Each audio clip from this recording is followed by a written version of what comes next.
कुणाल ने अपनी तलवार उठाई और उस नेता के भाले पर जोरदार वार किया। उसकी शक्ति का विस्फोट हुआ और वह दल का नेता, जो रक्त संघनन के मध्य चरण में था, 1 दर्जन कदम पीछे हट गया। यह वाकई आश्चर्यजनक था। किसी ने भी उम्मीद नहीं की थी कि कुणाल इतनी कम उम्र में इतना शक्तिशाली होगा। दस्ते के नेता ने जल्दी से खुद को स्थिर किया और कुणाल पर अपना भाला तान दिया। अचानक कुणाल के शरीर से रक्त आध्यात्मिक ऊर्जा फट गया। उसके मध्य रक्त संक्षेपण आभा तुरंत भड़क उठी और उसकी तलवार एक बार फिर नीचे गिर गई। उस दस्ते के नेता का हाथ सुन्न हो गया और उसका हाथ फट गया। उसका भाला दर्जनों मीटर दूर जाकर गिरा और जमीन में घुसते हुए भी लगातार कांपता रहा। वह पूरी तरह से हैरान था। कुणाल को आगे बढ़ता देख उसे एहसास हुआ कि वह जरा भी प्रतिरोध नहीं कर पाएगा और उसने असहाय होकर मौत के सामने अपनी आंखें बंद कर लीं। हालांकि वह अपेक्षित तलवार का वार कभी नहीं हुआ। इसके बजाय उसे लगा कि उसे दूर से लात मारी जा रही है। हालांकि वह एक दुखी व्यक्ति की तरह दिखाई दे रहा था, लेकिन उसे वास्तव में कोई नुकसान नहीं हुआ था। सिर्फ 2 चालों में ही कुणाल ने उनके सबसे मजबूत सदस्य को हरा दिया था। उसके पीछे खड़े सैनिक घबरा गए। कुणाल को आगे बढ़ता देख उन्होंने उसे रोकने के लिए जल्दी से अपने भाले उठाए, लेकिन वे सैनिक केवल साधारण सैनिक थे। कुछ कमजोर सैनिक अभी भी आध्यात्मिक ऊर्जा कंडेंसेशन में प्रवेश नहीं कर पाए थे। उनके लिए कुणाल को रोकना असंभव था और वे सभी उड़ गए। जब वीर ने देखा कि कुणाल इतना शक्तिशाली है तो उसने भौहें सिकोड़ी और हाथ हिलाया। उन्हें रोको, कुणाल को जिंदा पकड़ना याद रखो। चौथे राजकुमार के आदेश पर 3 छोटे छोटे दस्ते ने कुणाल के समूह को पूरी तरह से घेर लिया। 3 मध्यम रक्त संघनन दल आगे बढ़े और उसे एक साथ रोक दिया। ऐसा लग रहा था जैसे कुणाल पर युद्ध के देवता का साया मंडरा रहा हो। उसकी तलवार हवा में नाच रही थी और 1 के खिलाफ 3 होने के बावजूद भी वह किसी नुकसान में नहीं था। हालांकि वह आगे नहीं बढ़ पाया। रघु और अन्य लोगों को सैनिकों ने घेर लिया था। उनके पास कुणाल की युद्ध क्षमताएं नहीं थीं और उनमें से सबसे मजबूत केवल आध्यात्मिक ऊर्जा कंडेंसेशन के 6ठे हेवन स्टेज पर था। सबसे महत्वपूर्ण बात यह है कि वे सभी अपने जुनून पर भरोसा करके आगे बढ़ रहे थे। वास्तव में उनका युद्ध अनुभव मूलतः शून्य था। जैसे ही उन्होंने संपर्क किया, उनमें से एक को तुरंत भाले से गंभीर रूप से घायल कर दिया गया। रघु ने अभी एक भाले को रोका ही था कि दूसरा भाला उसकी बगल तक पहुंच गया, जिससे वह बुरी तरह डर गया। लेकिन उस भाले को कुणाल ने 2 टुकड़ों में काट दिया था, जो उन पर नजर रख रहा था। अपने विरोधियों को पीछे धकेलते हुए वह रघु की जान बचाने के लिए वापस लौटा था। हालांकि चूंकि उनका ध्यान भंग हो गया था, इसलिए दस्ते के नेता का भाला उनके कंधे पर लगा और धीरे धीरे खून बहने लगा। भाइयों, डरो मत।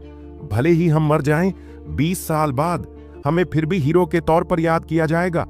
राघव हमें अपने भाइयों की तरह मानता है और हम उसके परिवार को अपनी आंखों के सामने मरने नहीं दे सकते। आज हम मौत चुनते हैं। अगर अगला जन्म है तो हमें भाई बने रहना चाहिए। कुणाल को पता था कि आज का दिन पहले से ही निराशाजनक था। यह परिणाम कुछ ऐसा था जिसके बारे में उसे बहुत पहले से पता था। मूल रूप से वे 9 लोगों का एक समूह थे जो राघव का अनुसरण करते थे। वे पहले से ही राघव से अनुग्रह प्राप्त कर चुके थे। पृष्ठभूमि में अवांछित पात्रों से अपने परिवारों के सबसे महत्वपूर्ण सदस्यों तक पहुंच गए थे। यह सब उन्हें राघव ने दिया था। यह राघव ही था जिसने उनकी किस्मत बदल दी थी। इसलिए जब शर्मा परिवार संकट में फंस गया, भले ही उन्हें पता था कि उनकी मृत्यु निश्चित है, फिर भी वे आ गए। वे अपने जुनून को अपने सौहार्द के सबूत के रूप में इस्तेमाल करते थे। उन सैनिकों को देखकर उनके 9 लोगों के समूह में से 2 भाग गए थे। उनकी आंखें शर्म और पश्चाताप से भरी हुई थीं। वे कभी उनके सदस्य थे, लेकिन उनमें आने की हिम्मत नहीं थी। जब कुणाल ने फांसी रोकने के लिए जाने की बात उठाई तो उन्होंने चुप रहना ही बेहतर समझा। लेकिन कुणाल नाराज नहीं हुआ और उसने उनसे नाराजगी भी नहीं जताई। इसके बजाय उसने उनसे कहा कि वे अपने भाइयों को याद रखें और जब भी उनके पास समय हो तो उनकी कब्रों पर आकर उनके लिए धूप बत्ती जलाएं और थोड़ी शराब डालें। सागर ने देखा कि कुणाल में बहुत क्षमता है और उसने हल्के से कहा, अभी अभी एक व्यक्ति ने कहा था कि जो लोग हमारे दो साम्राज्यों के बीच शांति को नष्ट करेंगे उन्हें माफ नहीं किया जा सकता। ऐसा लगता है कि राजकुमार वीर अभी भी थोड़ा नरम दिल है। मैं तुम्हारी मदद करूंगा। समर, जाओ और उन उपद्रवियों को मार डालो। हाँ महाराज। उसके पीछे खड़े लोगों में से एक व्यक्ति तुरंत धुएं के गुब्बार की तरह कुणाल की ओर तैरता हुआ आया। वीर के हाव भाव थोड़े बदल गए। उसे पता था कि सागर को कुणाल को भर्ती करने के उसके इरादों का पता चल गया है। वह अपने बेटे का बदला लेने के लिए ऐसा कर रहा था। हालांकि वीर ने इसे रोकने के लिए कोई कदम नहीं उठाया। अब उसे एहसास हो गया था कि कुणाल एक बहुत ही अड़ियल व्यक्ति था। वीर के लिए उसे अपने अधीनस्थों में से एक में बदलने की संभावना बहुत कम थी और इसलिए उसने आपत्ति में एक भी बात नहीं कही। समर की गति बहुत तेज थी, व्यावहारिक रूप से अकल्पनीय। उसने सिर्फ कुछ पलक झपकते ही सैकड़ों मीटर की दूरी तय कर ली। कुणाल के पास पहुंचकर उसने हथेली आगे की ओर बढ़ाई। कुणाल, जो मूल रूप से 3 दस्ते के नेताओं से लड़ रहा था, अचानक उसके शरीर में एक सिहरन सी दौड़ गई। एक भयानक आभा ने उसे पूरी तरह से जकड़ लिया। वे चारों आश्चर्यचकित हो गए और तुरंत लड़ना बंद कर दिया। एक भयानक ताड़ की हवा आई और उन्होंने जल्दी से उसे रोक दिया। टकराना। कुणाल को सबसे पहले एहसास हुआ कि कुछ गड़बड़ है। वह उन तीनों की तरह नहीं था जो बेवकूफी से उसे रोकने के लिए खड़े थे, बल्कि जल्दी से पीछे हट गए। हालांकि वह अभी भी उस ताड़ की हवा से खरोंचा जा रहा था और वह उस पतंग की तरह हो गया जिसकी डोर कट गई हो, जो दर्जनों मीटर पीछे लुढ़क गई और खून उगलने लगी।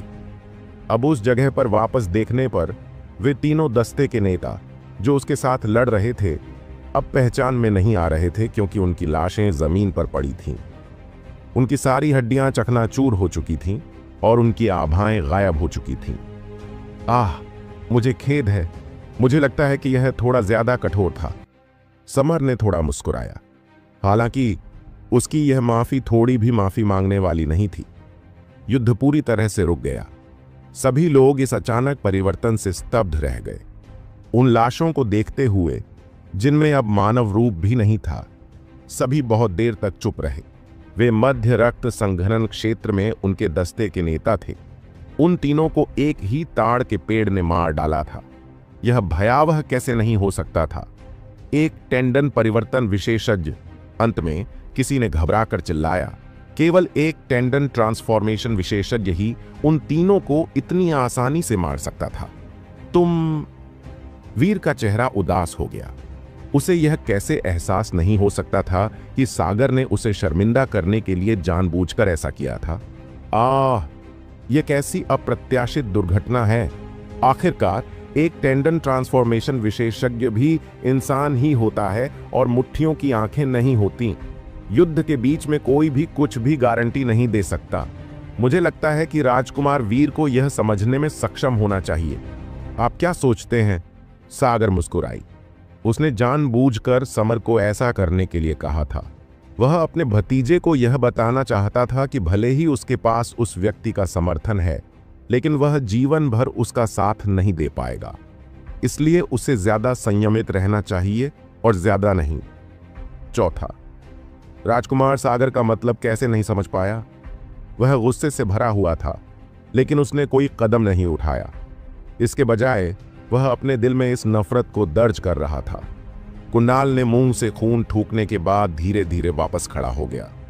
यहां तक कि टेंडन ट्रांसफॉर्मेशन विशेषज्ञ के सामने भी उसके मन में पीछे हटने का जरा भी इरादा नहीं था। कुणाल, जल्दी से भागो, अपना जीवन व्यर्थ मत बलिदान करो। रोहिणी उसे बिना किसी कारण के मरने के लिए भेजते हुए नहीं देख सकती थी। कुणाल ने कोई जवाब नहीं दिया। वास्तव में किसी और ने भी जवाब नहीं दिया। एक व्यक्ति को छोड़कर जो बहुत ज्यादा घायल था, बाकी सभी लोग कुणाल के पीछे खड़े थे और समर का सामना कर रहे थे। समर के चेहरे पर एक क्रूर मुस्कान उभरी। बहुत बढ़िया, तुम लोग वाकई बहुत होशियार हो। एक एक करके मरना वाकई एक साथ मरने से भी बदतर है। मैं तुम सभी को जल्दी से खत्म करने में मदद करूंगा। समर ठंडी हंसी हंसा और अपने पैर पटकने लगा। उसकी मुट्ठी पर नसें उभर आईं, मानो उसकी त्वचा के नीचे बेलें हों। उसने अपनी मुट्ठी कुणाल पर तान दी। फीनिक्स क्राइस्ट साम्राज्य के कई लोग, चाहे वे सैनिक हों या आम लोग, कुणाल और बाकी लोगों को कुचले जाते हुए नहीं देख सकते थे और इसलिए उन्होंने अपनी आंखें बंद कर लीं। अचानक हवा में तलवार के निकलने की आवाज गूंजी। हवा में ठंडी रोशनी चमक उठी, जैसे तलवार समर पर वार कर रही हो। समर की मुट्ठी अभी उन्हें कुचलने ही वाली थी कि उसे लगा कि उसका दिल बैठ गया है। अपने अनुभव के साथ उसे खतरे का एक गंभीर एहसास हुआ। उसने जबरदस्ती अपनी मुट्ठी की दिशा बदलकर बाईं ओर मुक्का मारा। धमाक! समर की मुट्ठी ने तलवार को रोक दिया, लेकिन तलवार के पीछे की शक्तिशाली ताकत ने उसे कई कदम पीछे धकेल दिया, जिससे वह चौंक गया। जल्दी से खुद को संभालते हुए उसने एक युवती को लंबे वस्त्र पहने देखा। उसके बाल एक ऊंचे बन में बंधे थे। उसकी फीनिक्स जैसी आंखों में असली ताकत थी और उसकी तलवार की धार पानी की तरह लहरा रही थी। उसके पास एक अकथनीय भव्यता थी। तीसरी राजकुमारी! कुणाल और बाकी लोग चौंक कर चिल्लाए। तलवारधारी वह महिला फीनिक्स क्राई की तीसरी राजकुमारी अमोदिता थी। आप लोग सावधान रहें और लापरवाही न बरतें। हमें राघव के लौटने तक रुकना होगा, अमोदिता ने धीरे से उनसे कहा। कुणाल ने धीरे से सिर हिलाया। उनमें से दो अपने साथी की मदद करने के लिए नीचे झुके, जो बुरी तरह घायल हो गया था। उसके पेट के दाहिने हिस्से में भाला घुस गया था और वह पहले से ही अपनी आखिरी सांसें गिन रहा था। कुणाल ने जल्दी से एक औषधीय गोली निकाली और उसे दे दी। हालांकि इससे वह ठीक नहीं हो पाएगा, लेकिन यह उसे कुछ समय तक जिंदा रखने में सक्षम होगी ताकि वह तुरंत मर न जाए। हालांकि सभी ने अपनी मृत्यु के बारे में पहले ही अपना संकल्प ले लिया था, लेकिन स्वाभाविक रूप से अगर उन्हें मरना नहीं था तो वे मरना नहीं चाहेंगे। यह देखकर कि अमोदिता वास्तव में एक टेंडन परिवर्तन विशेषज्ञ को वापस धकेलने में सक्षम था, उनके अंदर एक हल्की सी उम्मीद जगी। अमोदिता की उपस्थिति ने सागर और वीर सहित सभी को चौंका दिया। वे सभी उसे अविश्वास से देख रहे थे। सागर ने तुरंत कुछ सोचा और पूरी तरह से सदमे से कहा, आपने 9 ड्रैगन सीलिंग फील्ड को तोड़ दिया है। अमोदिता ने अपनी तलवार पर अपनी पकड़ मजबूत की और उसे सागर की ओर तान दिया। तुम घिनौने कमीनों, आज मैं तुम्हें तुम्हारे पापों का दंड दूंगी। यद्यपि वह नहीं जानती थी कि 9 ड्रैगन सीलिंग फील्ड क्या है। यह स्पष्ट था कि वह 9 विदेशी आध्यात्मिक ऊर्जा बीजों के बारे में बात कर रहा था, जो उसके डेनेटियन में थे। अगर राघव न होती तो उसकी जिंदगी बेहद दुखद हो जाती। वह दूसरों के लिए एक हथियार बन जाती, जिसका इस्तेमाल वह खुद नहीं जानती। यह सोचकर उसका गुस्सा भड़क उठा। आपकी आभा को देखकर लगता है कि आपने अभी अभी टेंडन ट्रांसफॉर्मेशन में प्रवेश किया है। आप शायद अपनी ताकत को भी ठीक से नियंत्रित नहीं कर सकते, फिर भी आप ऐसी बेबुनियाद बातें करने की हिम्मत रखते हैं। समर, उसे पकड़ो, सागर ने व्यंग्यात्मक लहजे में आदेश दिया। चौथा राजकुमार भी चौंक कर अमोदिता को देख रहा था। उसकी उपस्थिति से उसका आत्मविश्वास थोड़ा डगमगा गया। उसे थोड़ा असहज महसूस होने लगा था। राघव का चेहरा उसके दिमाग में घूम गया। आज तक भी उसे राघव के बारे में कोई और खबर नहीं मिली थी। वह उसके लिए हमेशा कांटे की तरह था, और अब जब अमोदिता सामने आ गया है तो वह कांटा और भी बड़ा हो गया है। मुझे फीनिक्स क्राई की राजकुमारी का परीक्षण करने दो। समर हंसा। उसके पूरे शरीर पर नसें उभर आईं और जब उसने मुक्का मारा तो उसकी भयावह आभा एक और स्तर पर पहुंच गई। उसके आने से पहले ही उसकी मुट्ठी से निकली हवा ने उसके बाल और कपड़े पीछे की ओर उड़ा दिए। समर अब स्पष्ट रूप से अपनी असली टेंडन परिवर्तन शक्ति के साथ विस्फोट कर चुका था। अमोदिता ने समर की मुट्ठी का सामना नहीं किया। इसके बजाय वह अपने पैरों को खिसकाकर उसे चकमा दे रही थी और अपनी तलवार को उसके गले की ओर घुमा रही थी। समर ठंडी हंसी हंसा और चकमा नहीं दिया। उसके दूसरे हाथ पर एक हल्की पीली रोशनी दिखाई दी और उसने अमोदिता की तलवार को दूर फेंक दिया। अमोदिता को लगा कि कोई बहुत बड़ी ताकत उसे उड़ा रही है और उसने अपने हाथ में भी तीव्र दर्द महसूस किया। सागर पूरी तरह से सही थी। अमोदिता ने अभी अभी टेंडन परिवर्तन क्षेत्र में प्रवेश किया था और इसके अलावा उसकी उन्नति गुप्त रूप से की गई थी, क्योंकि उसने किसी और को पता लगाने की हिम्मत नहीं की थी और वह इस बात से भी लाचार थी कि आगे बढ़ने के बाद उसे अपनी ताकत परखने का कोई मौका नहीं मिला था। इसलिए उसकी अपनी शक्ति पर उसका नियंत्रण सीमित था। अब जब वह एक टेंडन ट्रांसफॉर्मेशन विशेषज्ञ का सामना कर रही थी, जिसने पहले ही सैकड़ों लड़ाइयों का अनुभव किया था, तो वह तुरंत नुकसान में आ गई। यह विशेष रूप से सच था क्योंकि उसके पास लगभग शून्य युद्ध का अनुभव था। तुम्हारे पास सिर्फ एक खाली जगह है, मुझे अपनी जान दे दो, हाकी ने व्यंग्य किया। उसके लिंग की परवाह किए बिना उसने उसे जोरदार मुक्का मारा। जैसे ही अमोदिता उसे बलपूर्वक रोकने की तैयारी कर रहा था, अचानक प्रकाश की एक लाल गेंद उड़कर उसके मुक्के से टकरा गई। धमाका! समर को ऐसा लगा जैसे उसकी मुट्ठी लावा से ढक गई हो और उसे तुरंत पीछे धकेल दिया गया। एक जवान औरत के साथ इतना निर्दयी होते हुए क्या तुम्हें शर्म नहीं आती? एक वृद्ध आवाज गूंजी जब एक व्यक्ति सबके सामने प्रकट हुआ। ग्रैंडमास्टर संजय। अमोदिता मदद नहीं कर सका, लेकिन खुशी मनाई कि ग्रैंडमास्टर संजय अंततः इस महत्वपूर्ण क्षण में सामने आए थे। संजय, कीमियागर संघ के अध्यक्ष के रूप में कीमियागर संधि के अनुपालन में आप धर्मनिरपेक्ष मामलों में हस्तक्षेप नहीं कर सकते। क्या आपको संघ की सजा का डर नहीं है? सागर ने ठंडे स्वर में चिल्लाया।